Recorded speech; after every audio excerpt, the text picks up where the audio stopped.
following message is transmitted by the authorities in the area. An unidentified virus strain is rapidly spreading across the area. The first reports of this have been believed to be from a location close by. The virus has then spread across the area.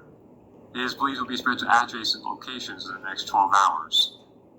Initial symptoms of this virus include initial nausea and vomiting, blurred vision, loss of muscle control, and unconsciousness. A research facility is also reporting that some of the affected persons are turning into zombie-like creatures. At any time, they may start causing massive damage to the area. Because this is an airborne virus, authorities recommend the following action be taken by all members of the public. Stay indoors if at all possible. Turn off all heating and air conditioning systems. Wear a breathing mask to prevent catching the virus. Have enough food and water supplies for sheltering for 1 to 2 weeks.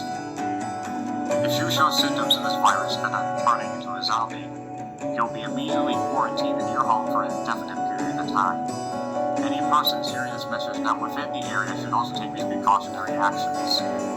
If the virus continues to spread, these actions will be taken by your government as well. Most importantly, stay safe in this situation. Unruly behavior will not be tolerated. There will be consequences for acting as such.